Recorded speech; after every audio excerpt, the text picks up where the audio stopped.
Hello friends, today I have taken a topic to discuss, that is advance payment of tax. As you know, we have one paper, that is business tax procedures and management. It is a discipline specific paper in +3 third year, that is 5th semester, and advance payment of tax or advance tax is your first chapter. So let us start to understand what is advance payment of tax or advance tax. Before that, we have to understand two important terms.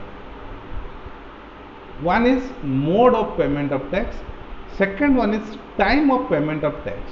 When I say mode of payment of tax, that means what are the different ways through which assessee normally pays income tax.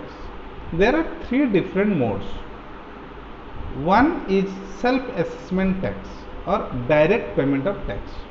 When I say self-assessment tax, that means each and every assessee used to calculate his total income earned during the previous year and apply the income tax rate applicable to the previous year, then find out his total tax liability, then deposit the tax amount to the income tax authority in the assessment year.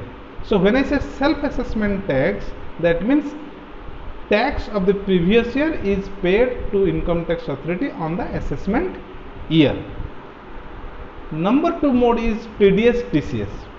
This is another way through which assessee's tax liability is deducted by the income giver and deposited to the income tax authority.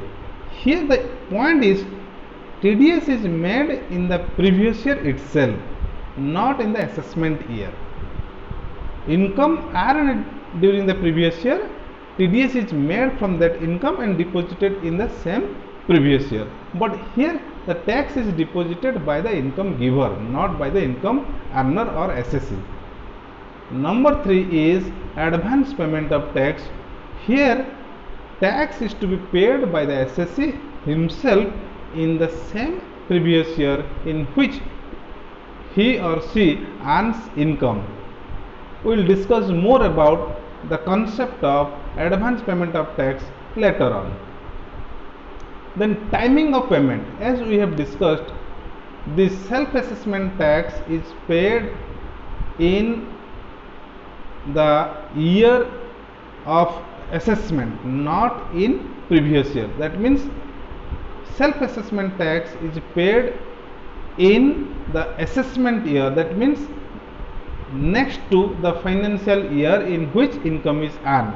On the contrary, TDS and advance tax, it is paid in the same previous year or same financial year in which it is earned.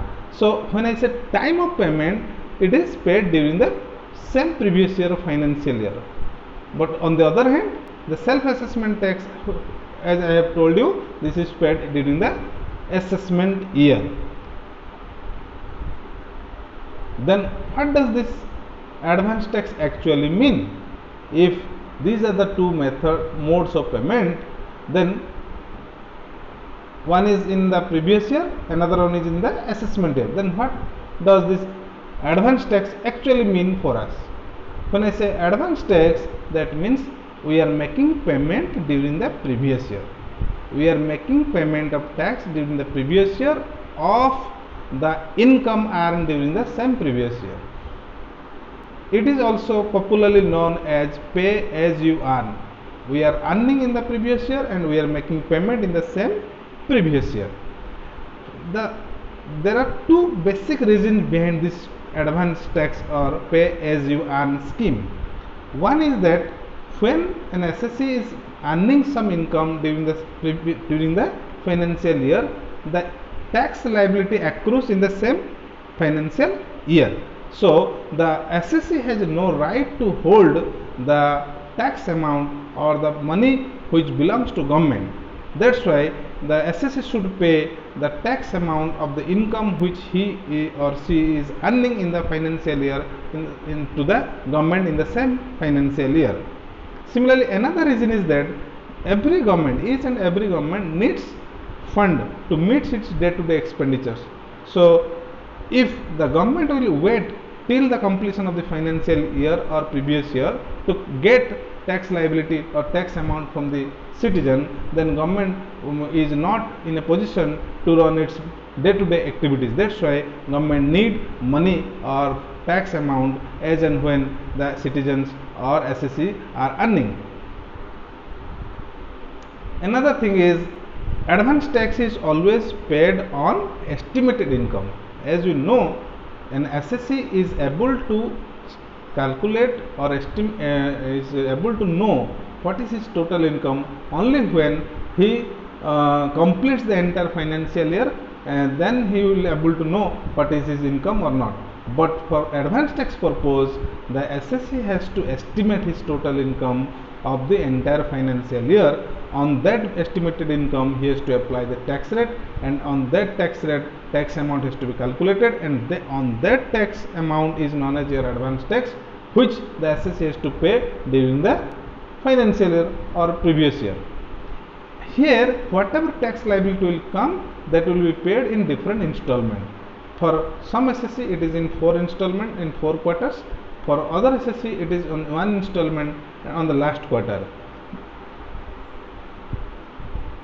Whatever payment the assessee will made to the income tax authority from 1st April to 31st March, that will be considered as advance tax for the same financial year. All the concepts and provisions of advance tax are covered in 7 sections: 207, 208, 209, 210, 211, 218 and 219. Let us discuss one by one sections. First, who is liable to pay advance tax? This is coming under section 207 and 208. All the assessee, whether he is a corporate or non-corporate, individual, HUF, partnership firm, all the assessees are liable to pay advance tax, provided their estimated total tax liability should be minimum 10,000 or more. That means any assessees whose estimated tax liability during the financial year or previous year is minimum 10,000 or more is liable to pay advance tax.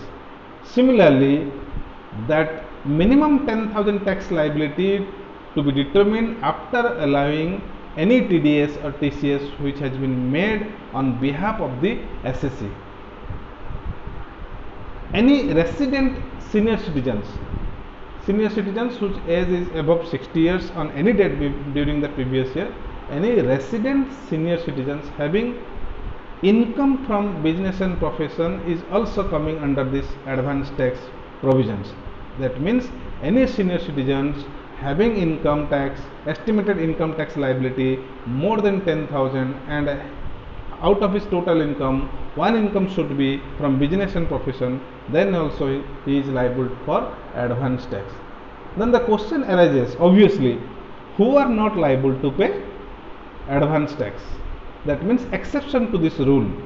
So number one is any assessee whose estimated tax liability is less than 10,000 during the financial year or previous year, he is not required to pay any advance tax. That doesn't mean that, remember, that doesn't mean that that person is not liable to pay any tax. That person will pay his or her tax in the assessment year. However, if he or she wish, he can deposit advance tax in advance also, but he is not mandatory or he is not bound to pay advance tax as per section 207 and 208. Number 2 person who is not required to pay advance tax is resident senior citizens not having income under the head PGBP, business and profession. If any senior citizen is there whose tax liability, even if tax liability is more than 10,000 but having no income under the head business and profession, he is not required to pay any advance tax. Remember, even if his estimated tax liability is more than 10,000, senior citizens resident having no income from business and profession, he is not required to pay any advance tax. Now the question arises, how to compute this estimated income and estimated tax? This is coming under section 209. Here I have given you a brief idea or a sketch format how to compute income, estimated income for computation of advance tax. It is very simple. As you already know how to compute total income, gross total income, taxable income, tax liability in your previous paper, income tax paper. Now it is very easy. You have to apply first all the rules regulation for calculation of estimated income under all the heads. Remember, here estimation has to be made by you on a justifiable basis, on a reasonable basis. For example, suppose you are a salaried employee, your monthly salary is, let's say, 50,000, then your estimated income under the head salary should be 50,000 into 12, that is 6 lakh. If you say my estimated income is 3 lakh, then it is not justifiable or it is not acceptable. So you have to compute your estimated income under all heads by following all the rules and regulations that are applicable. Then out of this total amount, you adjust if any loss which has been brought forward for adjustment, that can be adjusted here if it is applicable, if it is allowable.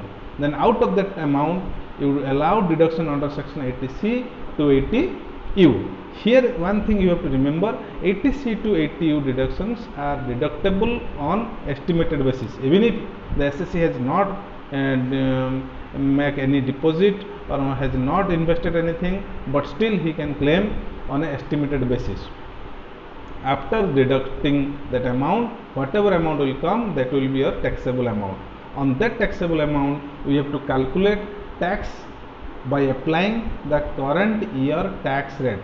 For example, in our case, our current financial year or previous year is 2019 to 2020. That means it will start from 1st April 2019 to 31st March 2020.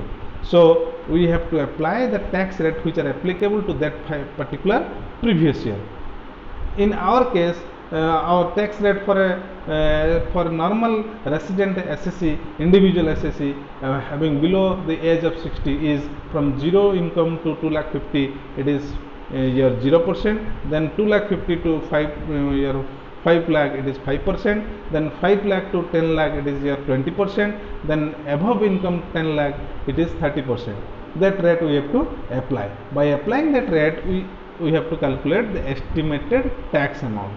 Out of that tax amount, if any rebate is applicable, that amount will be deducted under section 87A. Then on that balancing amount, we have to add surcharge, and cess, whatever rate applicable will be added. Out of the total tax and cess, deduct any relief if applicable to particular assessee under section 89, 90 or 91. Out of the total amount, if any MAT or AMT credit is available, that can be deducted. When I say MAT means minimum alternate tax, which is applicable for a corporate assessee, and AMT is alternate minimum tax, which is applicable for a non-corporate assessee. So that if some credits are available, that can be adjusted here, deducted here. Out of that amount, any TDS or TCS actually made up to the date of computation, that can be deducted. Balancing amount is your net estimated tax payable. If that red color, here you see the red color cross, if the red color amount or that final amount is minimum 10,000 or more, then only that assessee is liable to pay advance tax. So up to this stage, let me again brief it. That means any assessee whose estimated income and estimated tax computed as per section 209, if it exceeds 10,000 or more, then he is liable to pay advance tax. Now under what circumstances an assessee is required to pay advance tax? This is coming under section 210. Whatever I have discussed till now, it is payment of advance tax of his own account. That means assessee will compute his own tax or own income, estimate his own income, estimate his own tax, then accordingly he will pay in different installment as per the rule. But there is another situation where the assessing officer may order the assessee to pay advance tax. For example, suppose the assessing officer will feel that the total tax liability of a particular assessee may be more than 10,000 in a financial year. In that case, if the assessee is not depositing advance tax, in that case the assessing officer will issue a written order in favor of the assessee that you are required to pay advance tax. In that case also, that assessee is also required to pay advance tax. So there are two modes: either the assessee will pay advance tax of his own, or even some circumstances assessing officer may order assessee to pay advance tax. Then what are the due dates for payment of advance tax? Normally advance tax is paid in 4 different dates, that means 4 quarters. So from first quarter you have to pay by 15th of June. How much you have to pay? 15% of advance tax payable. Whatever advance tax amount you will calculate on estimated income, on that amount 15% you have to pay. Similarly, by the end of 15th September you have to pay 45%. Similarly, by the end of the 15th of December you have to pay 75%, and by the end of the 15th March you have to pay 100% of the total advance tax payable. These dates and these percentages are applicable to all the assessees whose estimated tax liability is more than 10,000 or more than it during the previous year, except these two category of assessee. Who are those two category of assessee? Number one assessee is the retail businessman or retail business who is giving tax on estimated basis under section 44 AD. Similarly, specified profession who is giving tax and showing his income on estimated basis under section 44 ADA. They are required to pay advance tax not in 4 installment, they will pay only in 1 installment. That means they have to pay 100% of their estimated tax by 15th of March in 1 installment. And these are the dates and these are the percentage of total advance tax payable. Here one thing, there may be confusion. Listen, suppose by 15th of June you have to pay 15% of advance tax. What does it mean? Suppose estimated total tax is 10,000. Then by 15th of June the assessee has to pay 15% of 10,000, that is 1,500. Similarly, the same person has to pay by 15th of September 45% of tax payable. So tax payable is 10,000, 45% is 4,500. Here by 15th of September the same assessee has to pay 4,500, but he has already paid 1,500 by 15th June. So here by 15th September he has to pay only 3,000, not 4,500. This is up to 45%, means it including 15% of the previous quarter. Similarly 75% and 100%. Now suppose this on the due date, last due date of payment of your due date of payment of installment is in a holiday or banking closed day or banking not a working day. In that case the payment is to be made immediately next following working day. In that case, even if it is not paid in this 15th of June, September, December or March, but interest will not be chargeable because of this holiday of bank closed day. Now, if somebody will fail to pay advance tax or comply with the provisions of advance tax, what will be the penalty provisions? That is coming under section 218. First thing, he will be considered as assessee in default and accordingly rules will be applicable. Number 2, he is going to be penalized under section 234B, that is for non-payment or short payment of advance tax, which is 1% per month for non-payment or short payment till the payment. Secondly, he is also penalized with section 234C, that is non-payment or short payment of the different installment of advance tax.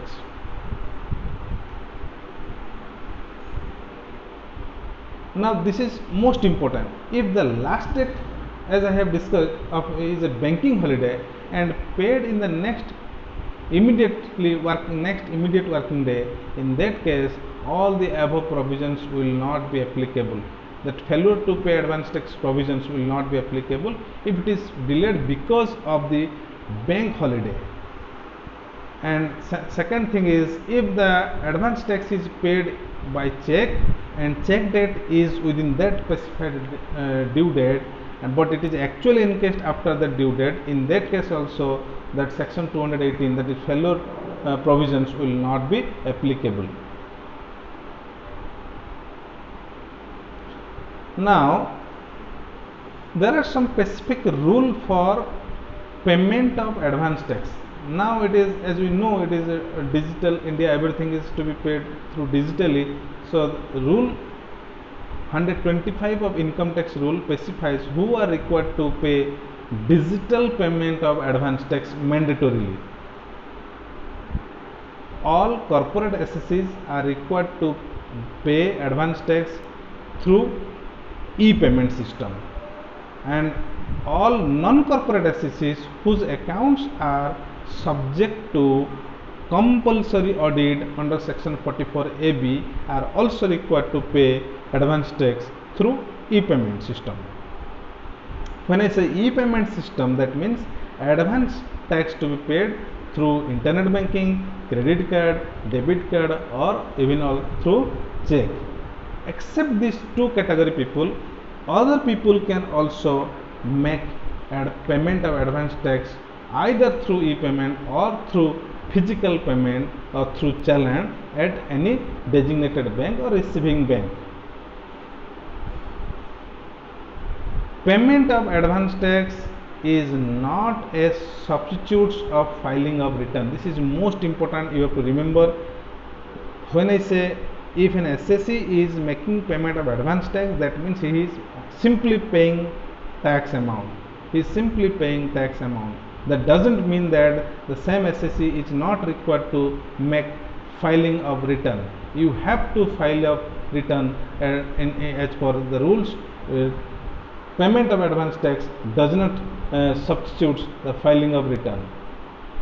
Similarly, suppose some assets of the assessees are seized by the income tax authority and he is required to pay advance tax, then he cannot use that seized assets towards the payment of advance tax. So these are the rules or provisions relating to advance tax.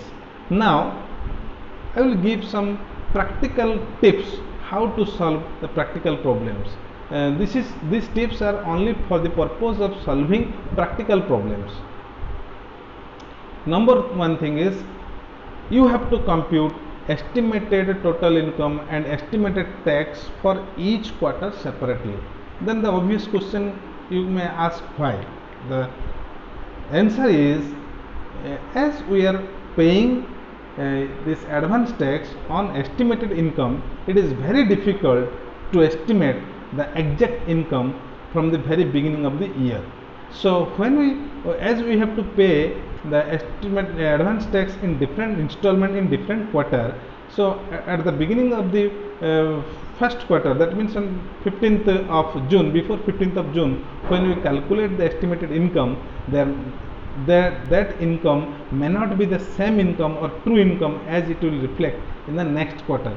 So when the next quarter will come, there may be some new source of income, there may be some variations in our income. That's why when we calculate the second installment of the advance tax, we have to again estimate our total income, and again we have to estimate our total tax liability, out of which we have to apply that 45% tax of total advance tax, out of which whatever amount we have paid in the first installment, we have to deduct the balance amount we have to pay. This is number one, where we normally the student commit mistake. They used to estimate the total income from the very beginning, and they apply 15%, 30%, 30% and 25%. But the practical point of view, we have to calculate total estimated income for each quarter separately, and accordingly we have to calculate the installment. Number two steps is, when you calculate the total estimated income and total estimated tax, out of that we have to deduct TDS and TCS actually made. Here remember, TDS and TCS actually made on the date of computation. That means for first quarter, any TDS and TCS made up to 15th of June to be deducted. We cannot estimate that TDS will be made in subsequent month, accordingly we will deduct. We have to deduct TDS and TCS actually made on the date of computation. Similarly, on second, when we calculate the total tax liability for second installment, then TDS and TCS actually deducted up to 15th of year September will be considered. Third thing is, when we calculate the total income or estimated income the financial year or previous year, deduction under section 80C to 80U can be allowed on estimated basis. Even if he has deposited LIC premium or has purchased NSC on a later end date of the same previous year, but for TDS, for advance tax purpose, we can deduct on estimated basis. Suppose some SSC has some agricultural income. In that case also, these advance tax provisions are applicable, but one thing you have to keep remember in your mind, that you have to add net agricultural income of the SSC in the estimated income, for purpose of advance tax calculations. Remember, there is a separate provisions how to compute tax of a SSC having income from both agricultural income and non-agricultural income. On that basis, we have to compute this tax liability. Last one, if advance tax is payable by the order of the assessing officer, as I have already discussed, suppose during the financial year I have already crossed 6 months. After 6 months, during this last 6 months, I have not paid any advance tax. But after 6 months, there will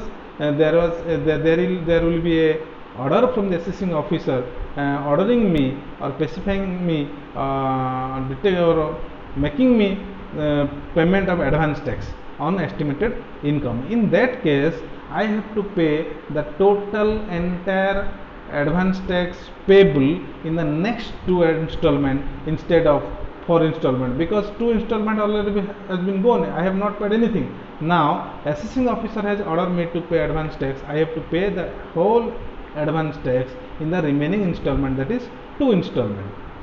This is all about the provisions and tips for solving the problem relating to advance tax. Let us discuss the provisions with an example or practical case study. Suppose Mr. X, whose age is 45 years, having a monthly salary gross 60,000 and other estimated net income 90,000. That means income after TDS made is 10,000. His estimated savings is in PPF is 1,50,000. Compute his advance tax payment during the previous year 1920.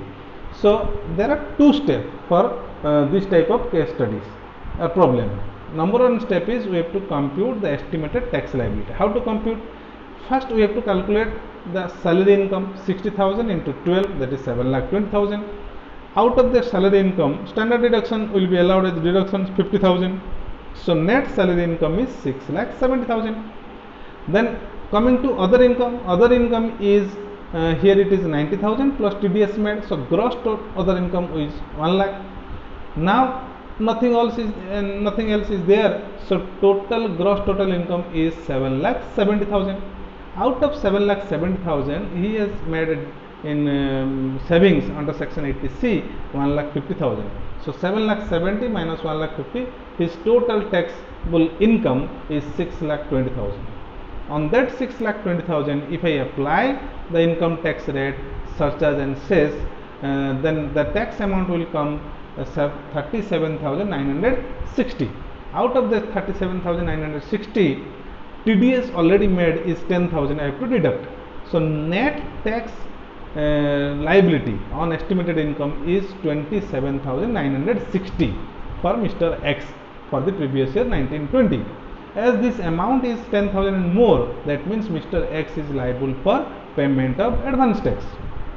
then how much he has to pay in what by the end of which date. This is our step 2. So computation of advance tax liability. First due date is on or before 15th of June 2019. How much is to pay? 15% of estimated tax liability. We have calculated estimated tax liability is how much? 27,960. If it is 27,960, then 15% of 27,960 is 4,185. If we round up it under section 288B, then it will be 4,190. So by or on or before 15th June 2019, Mr. X has to pay 4,190. Similarly, on or before 15th of September, it has to pay 45%. As he has already paid 15%, the balance 30% we have to pay, that is 8370. Similarly, on or before 15th of December 2019, balance 30% has to be paid, that is 8370.